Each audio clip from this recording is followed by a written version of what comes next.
የእንግሊዘኛ ጀማሪዎች ልታቆሙት የሚገባው የመጀመሪያው ነገር ስላለፈ ነገር ስታወሩ አብዛኛውን ጊዜ I was eat I was drink እያላችሁ ነው የምታወሩት፣ ግን ልክ አይደለም።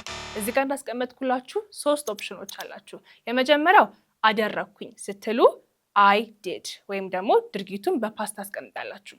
እያረኩኝ ነበረ ሲሆን ደግሞ I was doing ወይም ደግሞ ድርጊቱን በing ፎርም ታስቀምጣላችሁ። አደርግ ነበረ ሲሆን ደግሞ I used to do ትላላችሁ ማለት ነው። ለምሳሌ ኤግዛምፕል ልስጣችሁ። ቡና ጠጣው is አደረኩኝ አይደል? ጠጣው is አደረኩኝ። So you will say I drank። በዚህ ወይ የገለጽኩት ማለት ነው። I drank coffee ቡና ጠጣው።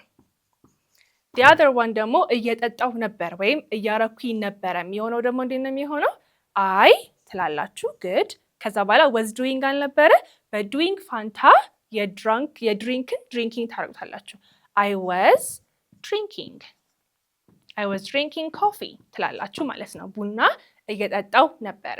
The other one አደርግ ነበረ ማለት ደግሞ ምንድነው የሚሆነው በእኛ ኮንቴክስት አሁን ቡና እጠጣ ነበረ ነው አይደለ? ሰው እንዴት ይሆናል? I used to drink coffee ይሆናል ማለት ነው። ስለዚህ I drank coffee ቡና ጠጣሁኝ ወይም እንደዛ አደረኩኝ። I was drinking coffee ቡና እየጠጣሁ ነበረ ወይም አደርግ ነበረ።